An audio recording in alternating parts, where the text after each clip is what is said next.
जय हिंद दोस्तों, आप सभी का स्वागत है मेरे चैनल रीजनिंग मंडी पर।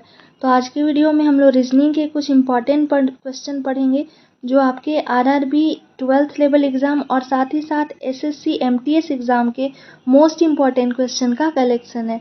तो चलिए शुरू करते हैं आज का पहला प्रश्न। पहला प्रश्न दिया गया है, जिस प्रकार पहला शब्द दूसरे शब्द से संबंधित है उसी तरह तीसरे शब्द का संबंध बताइए क्या होगा। ए बी सी का क्या लिखा गया है, जेड वाई एक्स लिखा गया, तो उसी प्रकार से एफ यू के का पूछा जा रहा है क्या होगा। तो जब ए और जेड का हम लोग संबंध को देखेंगे तो सबसे पहले क्या है कि इसमें अपोजिट को दिया गया है। ए का अपोजिट क्या होता है, जेड होता है। उसी प्रकार से बी का अपोजिट क्या होता है, वाई होता है, और सी का अपोजिट एक्स होता है। सारे के सारे नंबर एक दूसरे के अपोजिट दिए गए हैं। तो एफ का अपोजिट जो है वो यू हो जाता है, और यू का अपोजिट क्या होता है, एफ होता है। के है, के का अपोजिट होता है पी। सारे का अपोजिट आप लोग याद रखिएगा। तो इसका करेक्ट आंसर हो जाएगा U F P. U F P देखते हैं किस ऑप्शन में, ऑप्शन ए में दिया गया, तो इसका करेक्ट आंसर ऑप्शन ए हो जाएगा। अगला प्रश्न देखते हैं।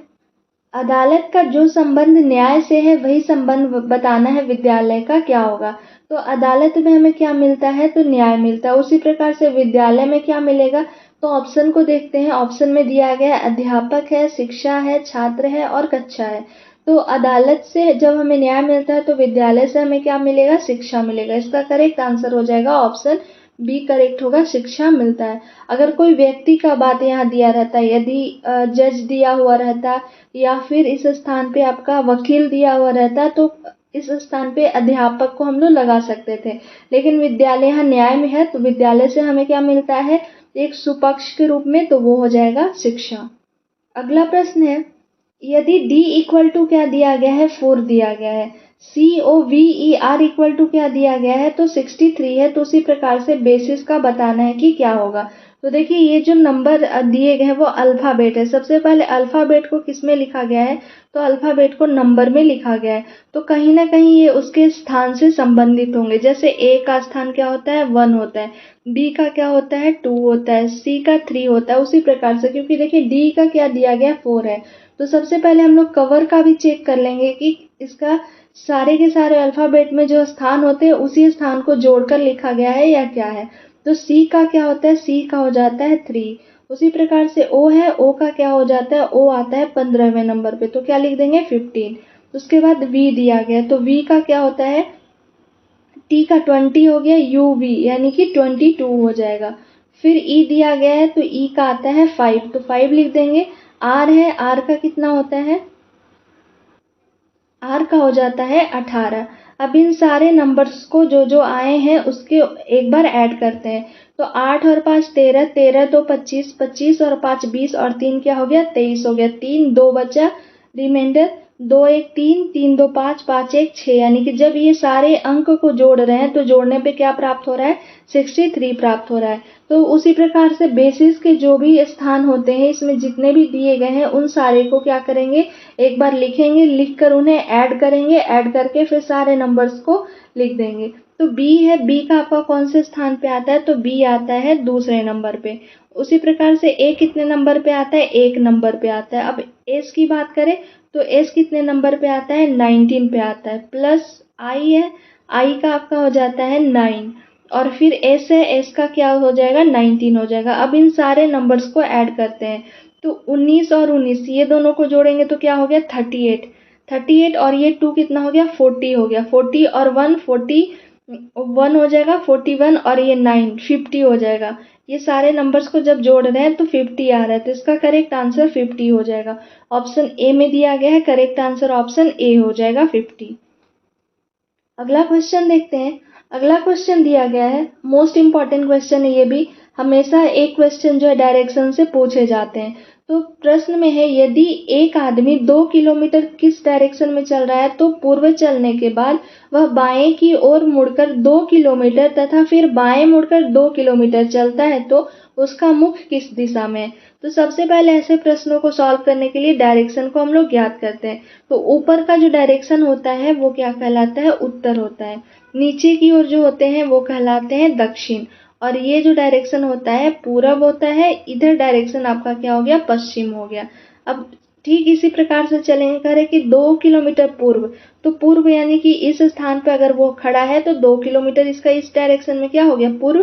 देखिए पूर्व यहाँ दिया गया है, तो ये कितना चला, 2 किलोमीटर चला, 2 किलोमीटर।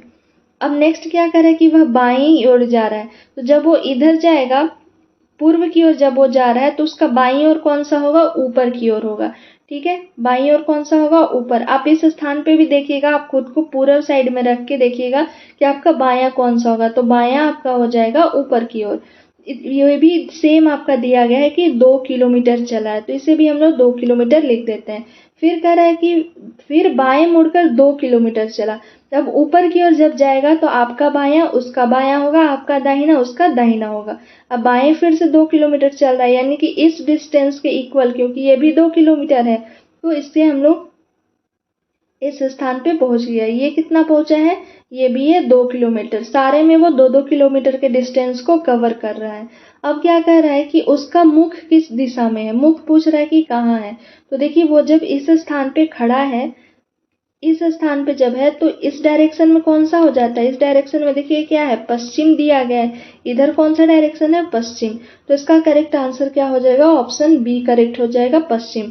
वही अगर डिस्टेंस आपसे पूछता कि शुरुआत से वो जहाँ चला था, अब वो जिस स्थान से पहुंचा है उसका प्रारंभिक बिंदु का दूरी कितना है, तो उसे इतना ही चलना था, क्योंकि ऐसा टाइप से भी क्वेश्चन को पूछे जाते हैं, इसलिए आपको बता रहे हैं। 2 किलोमीटर चला है यहाँ से, तो ये भी 2 किलोमीटर, ये भी 2 किलोमीटर। अब उसको यहाँ से यहाँ तक ये डिस्टेंस को कवर करना था, तो ये डिस्टेंस कितना है, 2 किलोमीटर है, तो ये भी कितना हो जाएगा, 2 किलोमीटर हो जाएगा। यानी कि आप जो आरंभिक जहाँ से वो शुरू किया है वहाँ पहुँचने के लिए उसे कितना चलना पड़ेगा, तो 2 किलोमीटर, क्योंकि ये इसके पैरेलल चलेगा, तो ये वाला डिस्टेंस दिया गया 2 किलोमीटर, तो 2 किलोमीटर इसका राइट आंसर हो जाएगा। लेकिन प्रश्न में किस मुख की, उसका दिशा किस ओर है वो पूछ रहा है, तो इसका करेक्ट आंसर हो जाएगा पश्चिम। अगला क्वेश्चन है, यदि किसी सांकेतिक भाषा में डॉक्टर को CODROT लिखा है, उसी प्रकार मोनिको को क्या लिखा जाएगा। अब देखिए डॉक्टर D है, O है, C है, T है, O है, R है, डॉक्टर है, इसे क्या लिखा गया है, तो COD लिखा गया। जैसे जैसे लिखा गया है उसे हम लोग सेम लिखते जाएंगे। CODROT लिखा गया है, ROT लिख दिए। ठीक है, अब देखिए इसमें क्या है, पहले 3 लेटर जो है उसे उलट करके लिख दिया गया। ठीक है, COD देखिए यहाँ है, यहाँ COD, इसे क्या कर दिया गया, पलट के बस लिख दिया गया। बाकी कैसे, कुछ इस प्रकार से है, ऐसे है और ऐसे है, ऐसे बन रहा है इसमें। तो लिखना किसका है, मोनिको को, तो हम लोग पहले मोनिको को लिखते हैं MO, जैसे उसमें दिया गया है उसी प्रकार से इसे भी बस लेटर को अलट पलट करके लिखना है। तो 3 लेटर शुरू के जो थे वो अपोजिट थे, तो यानी कि NOM हो जाएगा, ये N हो जाएगा, O हो जाएगा और क्या हो जाएगा, M हो जाएगा। ठीक है, अब TOR है, तो TOR में T सबसे लास्ट में गया है, इसमें पहला यानी कि ये O जो है वो पहले आ जाएगा, उसके बाद K हो जाएगा, उसके बाद क्या हो जाएगा, I हो जाएगा, यानी NOMOKI इसका करेक्ट आंसर हो जाएगा। अब देखते हैं किस ऑप्शन में दिया गया है, NOMOKI ऑप्शन डी में दिया गया है, तो इसका करेक्ट आंसर ऑप्शन डी हो जाएगा। अगला क्वेश्चन है, पासे की 4 स्थिति नीचे दी गई है, एक की विपरीत संख्या ज्ञात कीजिए। एक की विपरीत कौन है। ठीक है, अब सबसे पहले हम लोग, ये डाइस 1 हो गया, ये डाइस की दूसरी स्थिति हो गई, ये डाइस की तीसरी स्थिति हो गई और ये डाइस की चौथी स्थिति हो गई। अब ये चारों में से देखेंगे कि एक कहाँ कहाँ मौजूद है, क्योंकि एक का विपरीत ही पूछ रहा है, तो एक आपका दिया गया है ऑप्शन 1 में, ऑप्शन 2 में दिया गया है। ठीक है, उसके बाद तो 1 और 2 तो जरूर कंपेयर होगा, क्योंकि इसी दोनों में 1 है। बाकी 3 और 4 में देखते हैं, तो सबसे पहले हम लोग क्या करेंगे, देखेंगे कि कोई 2 कॉमन है या नहीं है। ठीक है, किसी भी 2 डाइस में हम लोग कंपेयर करके देखेंगे कि कोई 2 कॉमन है कि नहीं। तो अगर ऑप्शन, ये डाइस सेकेंड और थर्ड की बात करें, तो देखिए इसमें 9 और 7 दोनों में मौजूद है, 9 इसमें भी है, 9 इसमें भी है, 7 इसमें भी है, 7 इसमें भी है। अब बचा इसमें क्या है, 1, और इसमें क्या बचा है, 6 बचा है। तो एक का विपरीत ही पूछ रहा था, तो एक का विपरीत क्या हो जाएगा, 6 हो जाएगा। ऑप्शन बी इसका करेक्ट हो जाएगा, 6। अगला प्रश्न है, यदि दी गई समीकरण में प्लस और माइनस को आपस में बदल दिया जाए तो समीकरण का मान क्या होगा। प्रश्न में पूछ रहे कि इसको प्लस को और माइनस को, यानी कि प्लस वाले जगह पे माइनस कर देंगे और माइनस वाले जगह पे प्लस को कर देंगे। तो देखिए 15 है तो 15 हो जाएगा और ये क्या हो जाएगा, प्लस है तो हो जाएगा -30 और ये -45 है तो क्या हो जाएगा, +45 हो जाएगा। बाकी सारा सेम रहेगा। Divide 9 into 5। अब हम लोग बोडमास रूल को जानते हैं, ब्रैकेट ऑफ डिवाइड। सबसे पहले डिवाइड वाले को सॉल्व करेंगे तो ये क्या हो जाएगा, 5 हो जाएगा। फिर इसे सॉल्व करेंगे तो 5 इंटू 5, यानी ये वाला 5 को लिखें तो ये क्या हो जाएगा, 25 हो जाएगा। अब इतना का कहानी हो गया खत्म। ये 25 इसके बदले आ गया, 15 होगा, माइनस क्या लिख देंगे 30 और ये प्लस है तो प्लस क्या हो जाएगा 25 हो जाएगा। अब ऐड को पहले करते हैं तो 25 और 15 क्या हो जाएगा, तो 25 और 15 40 हो जाएगा। 40 में से 30 को माइनस करेंगे, 40 में से 30 को माइनस करेंगे तो कितना आएगा, 10 आ जाएगा। तो इसका करेक्ट आंसर हो जाएगा ऑप्शन ए में दिया गया है, तो सॉरी ऑप्शन बी में दिया गया है तो ऑप्शन बी करेक्ट हो जाएगा। 10 इसका करेक्ट आंसर हो जाएगा। अगला क्वेश्चन है, दिए गए शब्द में वेन आरेख का सही संबंध बताइए। भारत है, आगरा है, ताजमहल है। अब ये सबसे पहले ये जो जितने भी दिए गए हैं वो आगरा किसके अंदर आएगा, तो ये बना लेते हैं आगरा का, ठीक है, ए इसे लिखते हैं। ये आगरा के अंदर जो है वो कौन सा आ जाएगा, तो ताजमहल हो जाएगा, क्योंकि ताजमहल कहाँ है, सॉरी ये हो जाएगा ताजमहल, टी हो जाएगा और ये क्या हो गया, तो ये हो जाएगा आगरा, क्योंकि ये इसके अंतर्गत है और ये तीनों के तीनों किसके अंतर्गत हैं, तो भारत के अंतर्गत हैं। तो ये डायग्राम एक दूसरे को ओवरलैप करके बनेगा, कुछ इस प्रकार से बनेगा। तो देखते तीनों ओवरलैप किया हुआ किस ऑप्शन में है, ऑप्शन ए में नहीं है, ऑप्शन बी में दिया गया है। तो इसका करेक्ट आंसर ऑप्शन बी हो जाएगा, क्योंकि एक दूसरे को ओवरलैप ये तीनों किए गए हैं, तो ऑप्शन बी करेक्ट हो जाएगा। अगला प्रश्न है, नीचे दिए गए कागज को मोड़ा और काटा जाता है तो उसे खोलने पर कैसा दिखाई देगा। अब देखिए जब ये फिगर आपका दिया गया है, पहला फिगर, एक बार इसे मोड़ा गया है तो दो इसका प्रतिबिंब बन रहा है, दो इसका फिगर बन रहा है, ठीक है, इस प्रकार से। अब जब ये दिया गया है तो इसका कैसा फिगर बनेगा, तो सबसे पहले एक एक कॉर्नर पे भी बनेंगे, ठीक है, एक एक कॉर्नर पे, क्योंकि यहाँ देखिए ये दिया गया है, एक कॉर्नर पे दिया गया है और बाकी कहाँ बनेंगे, तो एक यहाँ बनेगा, एक इस प्रकार से बनेगा और एक इस प्रकार से बनेगा, यानी कि 4 बीच में बनेंगे और एक एक साइड में बनेगा। तो देखते हैं ऐसा किस में दिया गया, ऑप्शन ए भी नहीं है, सी भी नहीं है, बी में आपका एक साथ दिया गया है तो ये भी नहीं है, ऑप्शन डी इसका करेक्ट हो जाएगा, क्योंकि डी में ही ऐसे फिगर दिए गए हैं, तो ऑप्शन डी करेक्ट होगा। अगला प्रश्न देखते हैं, निम्नलिखित प्रश्न में दिए गए विकल्प में से लुप्त संख्या ज्ञात करिए। अब लुप्त संख्या देखिए इस स्थान पे दिया गया है, ठीक है, 6 है, 3 है, 2 है।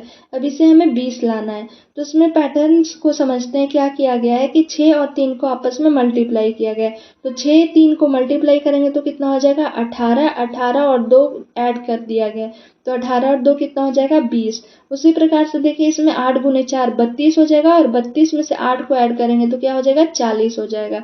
इसमें भी क्या करेंगे 5 गुने 9 करेंगे तो 45, 45 में से 5 को जोड़ देंगे तो क्या हो जाएगा 50 हो जाएगा। तो इस स्थान पे 50 इसका करेक्ट आंसर हो जाएगा। 50 ऑप्शन डी में दिया गया है, डी इसका करेक्ट आंसर होगा।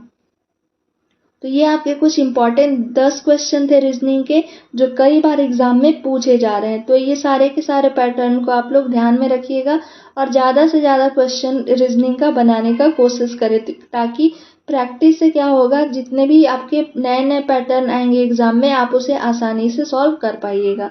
तो मिलते हैं जल्द नेक्स्ट वीडियो में। अगर आप लोग को वीडियो पसंद आया तो प्लीज़ एक लाइक, शेयर एंड सब्सक्राइब ज़रूर करें, ताकि आने वाले वीडियो का नोटिफिकेशन आपके नंबर पर आ सके। और अगर आप मेरे चैनल पर नए हैं तो प्रीवियस वीडियो को भी जाकर एक बार ज़रूर देखें। मिलते हैं जल्द नेक्स्ट वीडियो के साथ। Thank you for watching my video.